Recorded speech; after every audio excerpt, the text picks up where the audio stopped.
Baik, selamat pagi saudara. Sebelum saya mulai, perkenalkan, nama saya Justin. Saya adalah salah satu campus missionary di Every Nation Campus Indonesia.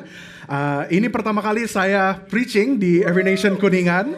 Jadi saya ingin memberikan honor dulu kepada pastoral team, kepada Pastor Yahya, kepada Pastor Yesi, dan para pastoral team untuk memberikan saya kesempatan untuk membagikan firman pada hari ini. Awalnya saya kira bahwa ini tidak direkam, jadi saya bisa bicara apa saja gitu. Tapi ternyata ada di YouTube nanti. Jadi ya harus hati-hati kalau nggak nanti ditegur sama Pastor Yahya gitu. Bercanda saudara. Baik, pada pagi hari ini saya ingin membagikan firman, tapi sebelumnya saya ingin memperkenalkan dulu. Okay, so this is my family, my small family. Ada istri saya Amanda, kita sudah nikah dari tahun 2022 bulan Juli, dan anak kami namanya Mitchell Oscar yang dibawa juga hari ini pertama kali ke Every Nation Kuningan. Jadi this is our debut. Baik. Firman pada hari ini saya memberikan judul Dalam Tuhan. Katakan dalam Tuhan. Dalam Tuhan. What does it mean to live in God? Untuk hidup di dalam Tuhan. Apa itu artinya? Mari kita membuka firman Tuhan di Mazmur 91, saudara. Saya akan membacanya dan silakan dari saudara juga bisa mengikuti. Dari ayat 1. Orang yang duduk dalam lindungan yang maha tinggi dan bermalam dalam naungan yang maha kuasa akan berkata kepada Tuhan, tempat perlindunganku dan kubu pertahananku, Allahku yang kupercayai. Sungguh, dialah yang akan melepaskan engkau dari jerat penangkap burung, dari penyakit sampar yang busuk. Dengan kepalanya ia akan menudungi engkau, di bawah sayapnya engkau akan berlindung. Kesetiaannya ialah perisai dan pagar tembok. Engkau tak usah takut terhadap kedahsyatan malam, terhadap panah yang terbang di waktu siang, terhadap penyakit sampar yang berjalan di dalam gelap, terhadap penyakit menular yang mengamuk di waktu petang. Walau 1,000 orang rebah di sisimu dan 10,000 di sebelah kananmu, tetapi itu tidak akan menimpamu. Engkau hanya menontonnya dengan matamu sendiri dan melihat pembalasan terhadap orang-orang fasik. Sebab Tuhan ialah tempat perlindunganmu, yang maha tinggi telah kau buat tempat perteduhanmu. Malapetaka tidak akan menimpa kamu, dan tulah tidak akan mendekat kepada kemahmu. Sebab malaikat-malaikatnya akan diperintahkannya kepadamu untuk menjaga engkau di segala jalanmu.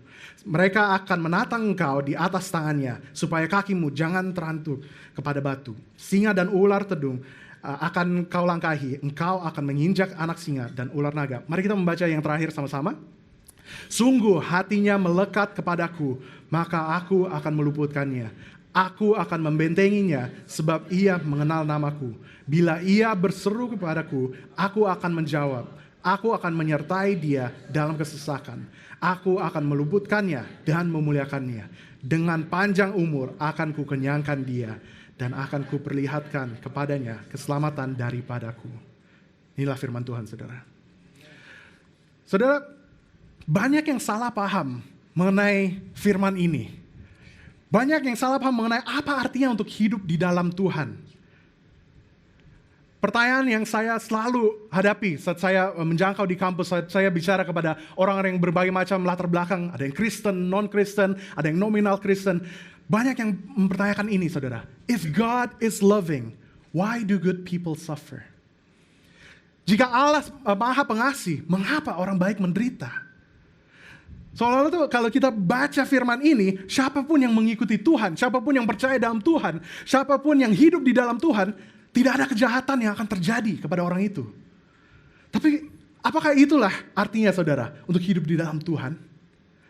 Karena kalau kita berpikir seperti itu, iblis berhasil untuk menyesatkan firman. Karena kalau kita ingat di cerita di perjanjian baru, Yesus dicoba 3 kali oleh iblis. Dan iblis mengutip firman dari Mazmur 91. Firman ini bukan janji bahwa hidup kita akan bebas dari pergumulan. Firman ini bukan janji bahwa hidup kita akan bebas dari tantangan, dari serangan musuh, dari penderitaan. Bukan, saudara. Tapi inilah janji Tuhan kalau kita hidup di dalam Dia. Kita ambil di 3 ayat terakhir. Yang dikatakan. Yang pertama. Boleh tolong dicoba ya. Yang pertama. pembebasan dan perlindungan. Tuhan menjanjikan deliverance and protection saat kita hidup di dalam Dia. Yang kedua, penyertaan dan penghormatan, fellowship and honor. Dan yang ketiga, pemenuhan dan keselamatan, fulfillment and salvation. Kita lihat yang pertama, saudara, pembebasan dan perlindungan. Di ayat 14 dikatakan, sungguh hatinya melekat kepadaku, maka aku akan meluputkannya. Aku akan membentenginya, sebab ia mengenal namaku. Saudara, kalau tidak ada penderitaan, Tuhan sedang menyelamatkan kita dari apa? Tuhan meluputkan kita dari apa? Tuhan melindungi kita dari apa? Tuhan tidak pernah menjanjikan kepada kita hidup tanpa badai. God never promised us a storm-free life. Tetapi, ini yang Tuhan janjikan. He has promised us a storm-proof life. Bedanya apa, saudara? Dia tidak menjanjikan hidup yang tanpa badai, tapi dia menjanjikan hidup yang tahan badai. Di dalam Dia. Saudara, kalau smartphone zaman sekarang, ada fitur smartphone yang water resistance. Jadi kalau kita tuang air di smartphone ini, basah nggak? Basah. Tapi pertanyaannya, rusak nggak? Itulah bedanya, saudara. Masalah, tantangan, serangan musuh bisa datang dalam hidup kita. Tapi itu tidak akan menghancurkan kita. Tantangan musuh, serangan musuh akan mencoba untuk menggoncangkan kita. Tetapi kalau kita di dalam Tuhan, kita tidak akan hancur. Inilah janji Tuhan, saudara. Deliverance and protection. Mungkin kita bisa bertanya juga, bagaimana dengan ayat 10? Di ayat 10 dikatakan, malapetaka tidak akan menimpa kamu, dan tulah tidak akan mendekat kepada kemahmu. Satu hal yang kita harus ingatkan saat kita membaca kitab Mazmur, saudara. Mazmur, the Psalms, itu adalah sebuah doa. Adalah sebuah lagu, karangan. Jadi kalau namanya doa, namanya lagu, it's expressive, it's personal. Tetapi mungkin ini bukan universal. Karena experience dari sang pengarang ini mungkin beda dengan experience kita, pengalaman kita. Tetapi prinsip dari Mazmur kekal. Dampak penderitaan yang kita alami hanya sementara, amin. Dampak malapetaka atau tulah atau sakit penyakit hanya sementara, tidak kekal. Yang kekal hanya satu. Hidup di dalam Tuhan ada hidup yang kekal. Dan kalaupun saudara kita meninggalkan dunia ini, bagi kita yang hidup di dalam Tuhan, saat kita meninggalkan dunia ini, kita akan bersatu dengan Tuhan. Inilah mengapa Paulus mengatakan bahwa untuk hidup adalah Kristus. Dan untuk mati adalah sebuah keuntungan. For me to live is Christ, and to die is gain. Penderitaan hanya sementara, saudara. God has delivered us, God has protected us. Yang kedua, penyertaan dan penghormatan. Kita lihat di ayat 15, bila ia berseru kepadaku, aku akan menjawab. Aku akan menyertai dia dan dalam kesesakan, aku akan meluputkannya dan memuliakannya. Yang artinya dia tidak jauh dari kita. He's not far away. Dia mendengar setiap doa kita. Dalam Tuhan ada fellowship dengan Dia. Di dalam Tuhan, yes, baik kita bergereja, baik kita datang untuk beribadah, untuk fellowship dengan sesama. Tapi yang paling utama, saudara, hidup di dalam Tuhan, kita mempunyai fellowship dengan Tuhan. Kita mempunyai fellowship dengan Sang Pencipta. Penghormatan. Dia tidak hanya meluputkan kita, tetapi dia memuliakan. Saat saya membaca ini, apa hubungannya, saudara? Untuk meluputkan, sudah menyelamatkan gitu, tapi dia juga memuliakan. Sepertinya kayak agak off gitu ya, agak nggak nyambung gitu. Bukannya lebih tepat kalau dia meluputkan kita, dia juga menyembuhkan. Dia memulihkan kita. Bukan itu lebih nyambung ya, saudara? Saya ambil foto ini dari Perang Dunia II.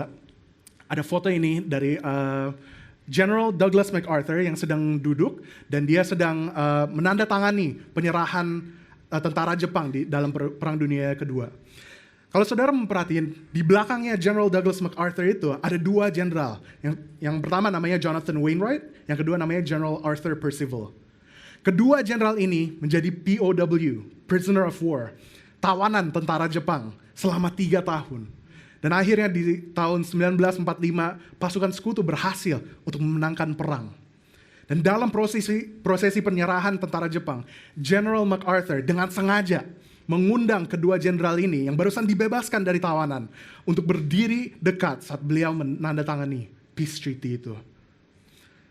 Setelah itu, General MacArthur memberikan penghormatan bagi kedua jenderal ini. Tanda bahwa kemenangan tentara sekutu adalah hasil upaya semua. Setelah penderitaan yang mereka alami, setelah diinterogasi, setelah dianiaya, mereka berdiri dalam kemenangan. Saudara, inilah yang Tuhan lakukan bagi kita. Tuhan tidak hanya meluputkan kita, Tuhan tidak hanya menyelamatkan kita, tapi Dia juga memuliakan kita. Kita yang dulu labelnya, identitas kita sebagai orang yang berdosa, orang yang jahat. Saat kita hidup di dalam Tuhan, Tuhan mengubah identitas kita menjadi anak Allah. Bukan lagi yang berdosa, tapi menjadi anak Allah.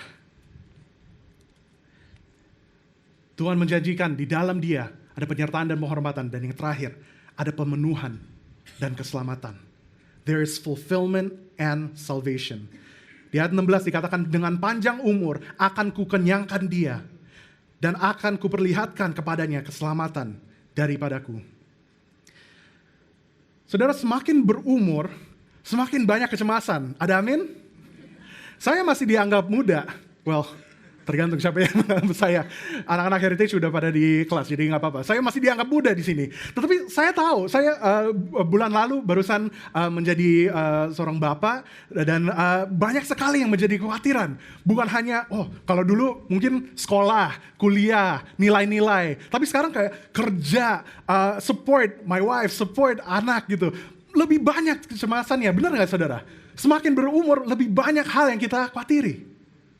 Jadi apa artinya Tuhan saat Dia mengatakan bahwa dengan panjang umur akan kukenyangkan dia? Because the world cannot satisfy us the way the Lord satisfies. Namanya true happiness, namanya kebahagiaan, hanya di dalam Tuhan. Mungkin dunia ingin memberikan kekayaan, memberikan kebahagiaan yang sementara, tetapi hanya di dalam Tuhan ada sukacita yang ilahi. Hanya di dalam Tuhan ada sukacita yang selama-lamanya. Dan karunia yang paling berharga, saudara, yang dari Tuhan, Dia memberikan keselamatan. Lebih dari berkat, lebih dari harta atau kekayaan, Tuhan telah memberikan kesempatan yang baru. A second chance. Dia memberikan hidup yang baru kepada kita. Hidup yang ada di dalam Tuhan. Balik ke pertanyaan yang pertama, saudara. If God is loving, why do good people suffer? Jika Allah Maha Pengasih, mengapa orang baik menderita?